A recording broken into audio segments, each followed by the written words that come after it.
अस्सलाम वालेकुम। उम्मीद करती हूँ कि आप सब खैरियत से हैं और जो हमारे थर्ड ईयर के स्टूडेंट्स हैं जिन्होंने रिसेंटली अपने एग्ज़ाम्स दिए हैं, फाइनल एग्ज़ाम्स पंजाब यूनिवर्सिटी की तरफ से,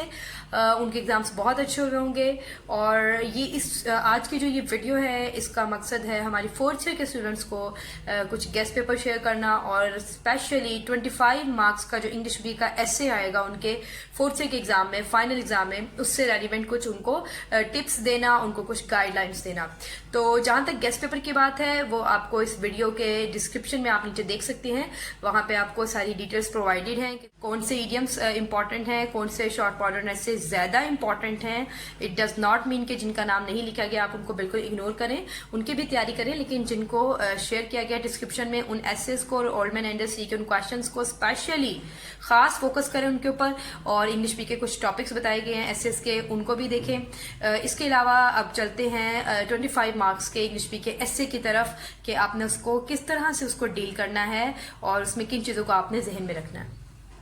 25 मार्क्स का जो एसे है वो आपके पेपर में आपने बिल्कुल लास्ट में अटेम्प्ट करना है और उसके लिए आपने अप्रॉक्सीमेटली 50 to 1 आवर यानी 60 मिनट्स आपने ऑलमोस्ट 50 to 60 मिनट्स आपने इसके लिए स्पेयर करने हैं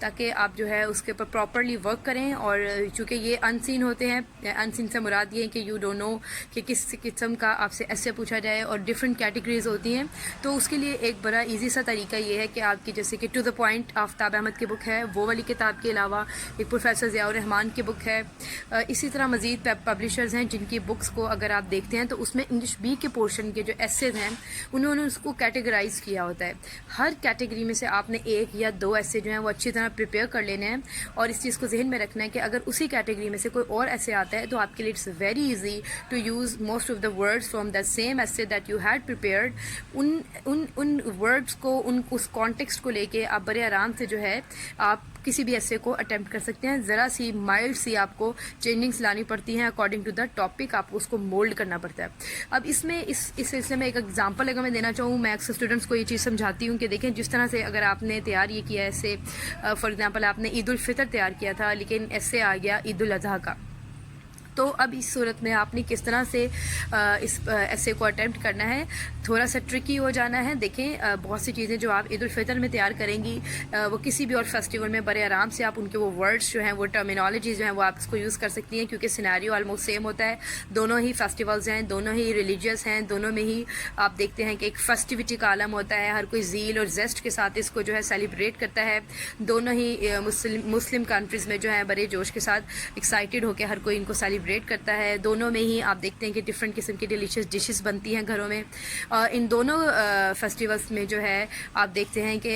हमारी जो मुस्लिम स्पिरिट जो है, यूनिटी जो है वो हमें नज़र आती है, इक्वालिटी नज़र आती है। हम गरीबों के लिए अपने घरों के दरवाजे और अपने दस्तरखान में उनको हम किसी न किसी तरह से उनको शरीक करते हैं। हम फितराना जिस तरह से देते हैं, ईद की नमाज़ पढ़ते हैं। तो ये बहुत से वर्ड्स जो हैं बेटा आप उसको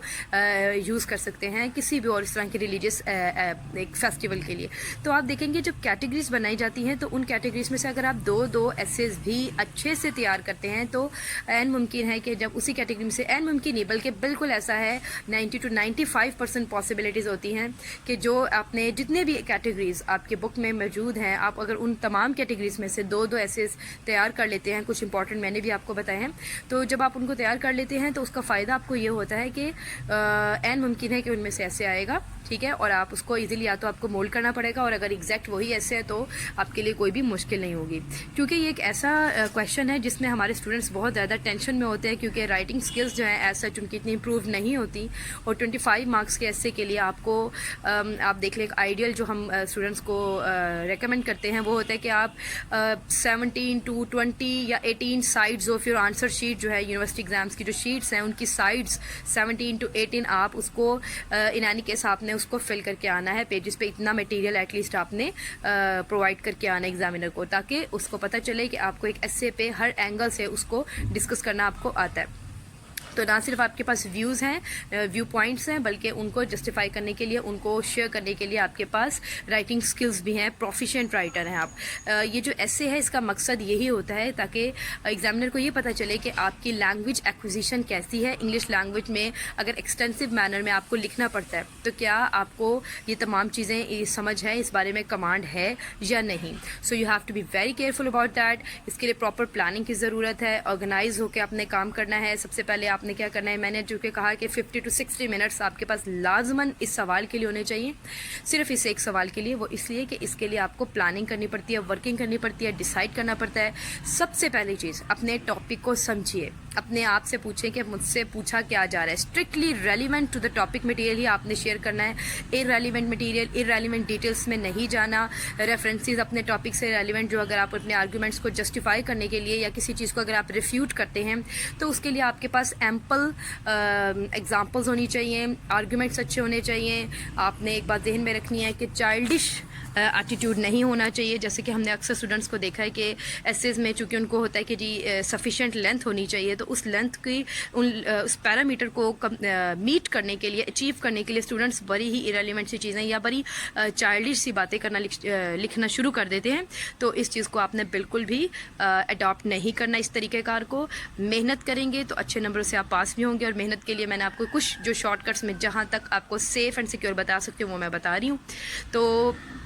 आपने जो प्लानिंग करनी है उसमें सबसे पहले आपने देखना है कि किस टॉपिक के लिए मेरे पास सफिशेंट मटेरियल होगा, मैं क्या क्या आइडियाज़ शेयर करूँगी। उसके लिए आप उसमें एक रफ़ साइड पे आपने पहले इसकी एक रफ़ ड्राफ्ट बना लेना, यानी एक ब्रेनस्टॉर्मिंग करनी है अपनी। सबसे पहले तो अपने आप से पूछना है कि इस जो टॉपिक है, गिवन टॉपिक, इससे रिलेटेड मुझे क्या कुछ मालूम है, चाहे वो आपने 3rd क्लास में 3rd ग्रेड में पढ़ा था, 5th में, 8th में, अपने इंटरमीडिएट एग्ज़ाम्स में या अब। तो जो नॉलेज भी किसी भी सब्जेक्ट से या कहीं से भी आपको उससे रेलिवेंट मिला, जो कि आप अपनी फॉर्मल राइटिंग में यानी कि अपने पेपर में ऐड कर सकती हैं, उन चीज़ों को आपने, उन पॉइंट्स को आपने लिख देना है। और जिस तरह से कोई पॉइंट याद आएगा उसको लिखते जाएं, चाहे वो मेजर पॉइंट है या माइनर पॉइंट है। जब आप मैक्सिमम पॉइंट्स लिख लेंगी तो फिर आप अपने आप से पूछ सकती हैं कि जनाब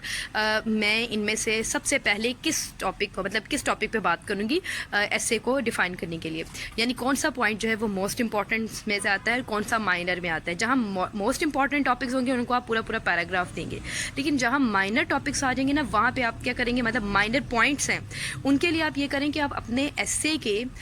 जो लास्ट 3-4 पैराग्राफ्स होते हैं उनमें आप 2-2, 3-3 माइनर पॉइंट्स को एक ही पैराग्राफ में डिस्कस कर सकते हैं, लेकिन they should correlate with each other. ठीक है, अब मतलब कि ये ना लगे कि बिल्कुल ही मुतजाद ख्याल है लेकिन एक ही पैराग्राफ में आपने उसको स्टफ कर दिया है। ठीक है, तो एक जैसे जो ख्यालात जो कि बिल्कुल उसी टॉपिक से रेलिवेंट हैं वो आप चाहें तो चूँकि वो माइनर हैं वो आप उस चीज़ में ऐड कर सकते हैं। इसके अलावा आपने इस चीज़ का ध्यान रखना है कि outline is a must. Outline 5 number की होगी आपकी, तो 25 मार्क्स का जो आप ऐसे लिख रहे हैं उसमें जो आपने आउटलाइन मेंशन करनी है उसके लिए हम आइडियली देखें, जो स्टूडेंट्स बड़े ज़बरदस्त राइटर्स हैं जो प्लानिंग भी करते हैं प्रॉपरली, उनको पता है कि जब प्रॉपर प्लानिंग कर लिए तो उसके बाद मैंने इसी तरह से, मेरा यही तरीक़ाकार है, मैंने ऐसे ही इस पर वर्किंग करनी है, तो फिर वो तो आउटलाइन बिल्कुल स्टार्टिंग में जैसा कि लिखनी चाहिए वो शुरू में लिख देंगे। लेकिन जो हमारे एवरेज या बिलो एवरेज राइटर्स हैं यानी कि स्टूडेंट्स हैं, उनके लिए प्रॉब्लम ये आता है कि वो प्लानिंग कर भी लेते हैं जो भी है, लेकिन जब वो लिखना शुरू करते हैं तो ऐन मुमकिन है, पॉसिबिलिटीज़ होती हैं कि स्टार्टिंग में वो इतने फोकस नहीं कर पा रहे होते और वो जैसे तैसे स्टार्टिंग तो कर देते हैं धक्का स्टार्ट होकर, लेकिन with the passage of time जो है आइडियाज़ जो है उनके ज़्यादा अच्छे तरीके से उनके ज़हन में ख्यालात आते हैं और वो बड़े इंपॉर्टेंट जो टॉपिक्स हैं या पॉइंट्स हैं रेलिवेंट टू योर एस्से, जो भी एस्से आप अटैम्प्ट कर रहे हैं, तो वो आप क्या करते हैं कि वो आप आगे जाके एस्से में यानी आफ्टर 3 to 4 या आफ्टर एटलीस्ट 2 पेजेस जो हैं आप वो बातें करना शुरू कर देते हैं। यहाँ पे प्रॉब्लम ये आती है कि आपका अगर जो स्टार्टिंग ऑफ योर एस्से है वो इम्प्रेसिव नहीं है, उसमें ज़बरदस्त किस्म के आपने थॉट्स जो हैं स्टार्टिंग में ही शेयर नहीं की, आपकी इंट्रोडक्टरी पैराग्राफ जो है उसमें जो स्टार्टिंग है वो इम्प्रेसिव नहीं है, रिमार्केबल नहीं है, नोटिसेबल नहीं है, तो यहाँ से आपका इंप्रेशन जो है वो आप लूज़ कर देते हैं और आगे एग्जामिनर इतनी नहीं करेगा दिक्कत कि वो आपकी एक एक लाइन को पढ़े, तो उसका जो है ना इंप्रेशन जो है, इंटरेस्ट जो है वो लूज़ हो जाता है। तो अटेंशन गेन करनी है आपने एग्जामिनर की, उसको आपने बताना है कि आपने बड़ी इंप्रेसिव किस्म की स्टार्टिंग की है। तो इस सूरत में होता क्या है कि जब आप आउटलाइन पहले ही मेंशन कर देते हैं अपने आंसर शीट में जब आप लिख रहे होते हैं विदाउट प्रॉपर प्लानिंग, और आपको लगता है कि एन मुमकिन है कि लिखते लिखते भी कोई आइडिया जो कि मिस कर दिया मैंने वो मुझे याद आ गया, तो मैं उसको आगे जाके जब लिखूंगा and it would be more important, तो वो उसका वो फ़ायदा नहीं रहता, वो इतना इफेक्टिव नहीं रहता। तो इस सूरत में आपने एक चीज़ें करनी है कि आपने ऐसे तमाम स्टूडेंट्स जिनको कोई कन्फ्यूजन का वो शिकार हैं और वो इतने अच्छे कोई राइटर्स भी नहीं है, गुड राइटर्स नहीं है, और उनको लगता है कि हो सकता है 2-4 लाइन्स लिखने के बाद कोई मोस्ट इंपॉर्टेंट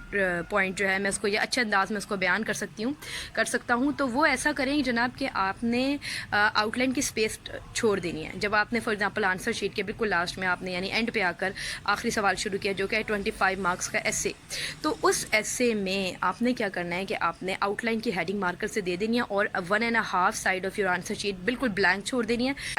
है, और उसके बाद आपने अपना इंट्रोडक्टरी पैराग्राफ स्टार्ट करना है। और जैसे जैसे आपने जो कि पहली प्लानिंग की हुई थी उन टॉपिक्स को ज़हन में रखते हुए जब लिखना शुरू करते हैं, और अगर आपको लगता है कि लिखने के दौरान मुझे कोई ज़बरदस्त किस्म का आइडिया आपके ज़हन में है, तो अब आपके पास मार्जिन है कि आप उसको अपनी जो रफ साइड पे आपने प्लानिंग की थी उसमें ऐड कर लें और अपने ऐसे लिखते जाएं तसल्ली से। जब आप कैसे हर तरह से वाइंड अप आपने कर लिया, तो अब वो जो आपने स्टार्टिंग में ब्लैंक स्पेसेस छोड़ी हैं 1.5 साइड या almost 2 sides of your answer sheet, तो हर पैराग्राफ की यानी स्टार्टिंग से लेकर एंड तक जो आपने पूरा ऐसे लिखा, इंट्रोडक्शन, मेन बॉडी, और उसके बाद आपने लिखा, आपने ये करना है जनाब कि जो भी आपने जिस सीक्वेंस में वो पेपर में ऐसे लिखा है उसी सीक्वेंस में आपने हर पैराग्राफ की फर्स्ट लाइन जो है वो बिल तरतीब आपने आउटलाइन में लिख देनी है, ठीक है। इस तरह आपकी आउटलाइन जो है अकॉर्डिंग टू योर ऐसे होगी, उसमें बिल्कुल भी किसी किस्म का जो है तजाद नहीं होना चाहिए। ऐसा नहीं होना चाहिए कि आपकी आउटलाइन में जो पॉइंट आपने 4th नंबर पर लिखा हुआ था वो आपके ऐसे के 4th पैराग्राफ की फर्स्ट लाइन नहीं है बल्कि 5th की या किसी और पैराग्राफ की है। यहाँ पे आप अपना इंप्रेशन लूज कर देते हैं, बिल्कुल भी ये मिस्टेक आपने नहीं करनी। अकॉर्डिंग टू योर एसे उसके हर पैराग्राफ की जो फर्स्ट लाइन होगी बिल्कुल उसी सीक्वेंस में आपका आउटलाइन होनी चाहिए। तो ये कुछ टिप्स हैं जो आपने ज़हन में रखनी है, ये बड़ी इंपॉर्टेंट है और स्कोर गेनिंग है। इसके अलावा अगर ऐसे लिखने के दौरान आपने एक बार याद रखें, अपने लिए कम से कम 10 to 15 मिनट्स आपने स्पेयर करने हैं कि आपने पूरा पेपर करने के बाद इसको एक बार रिव्यू ज़रूर करना है, स्पेशली अपने एसे को, क्योंकि जब हिस्ट्री मैनर में हम अंडर प्रेशर लिख रहे होते हैं तो कुछ वर्ड्स जो हैं वो हम जानते हैं लेकिन जल्दी में मिस्टेक हो जाती है, तो रिव्यू करना बहुत ज़रूरी है ताकि प्रूफ रीडिंग में आपकी कुछ छोटी मोटी मिस्टेक है तो आप उसको रेक्टिफाई कर सकें। तो यहाँ तक बात होगी। इसके अलावा आपने एसे में एक और चीज़ ज़हन में रखनी है जनाब कि आपने अगर कोई कटिंग करने की ज़रूरत पड़ती है, ओवरराइट करने की ज़रूरत पड़ती है, तो ओवरराइट तो बिल्कुल मत करें, और अगर कटिंग करने की ज़रूरत पड़ती है तो सिर्फ एक लाइट सी एक लाइन लगा दें हल्की सी, बहुत ज़्यादा उस पर ओवरराइटिंग मत करें या कटिंग्स बहुत ज़्यादा ना करें, ताकि अगर वो गलती जो है एग्जामिनर को नज़र नहीं आनी या वो सिर्फ एक सुपरफिशियल लेवल पे आपके एसे को पढ़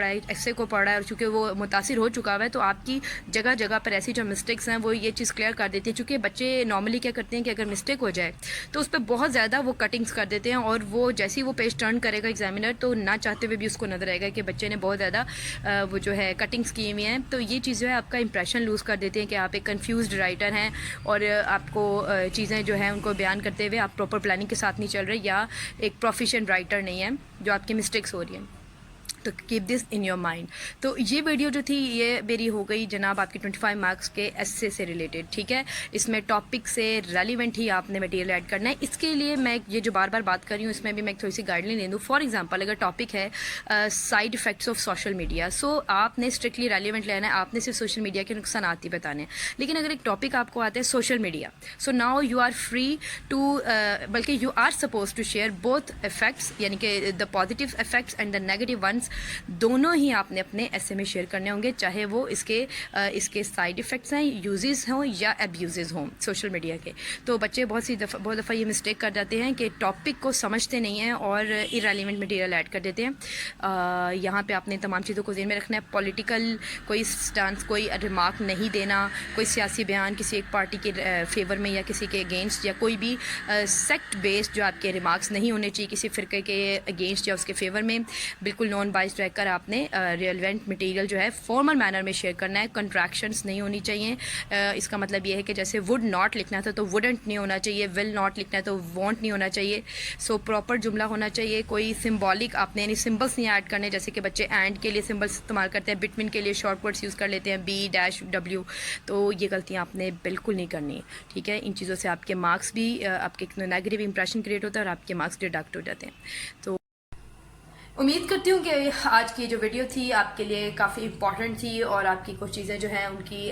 जो भी आपके क्वेश्चंस थे वो भी आपके जहन में अब रिजॉल्व हो चुके होंगे, आपको उनके आंसर्स मिल गए होंगे। अब बहुत ज़्यादा मेहनत करें। Wish you all the best.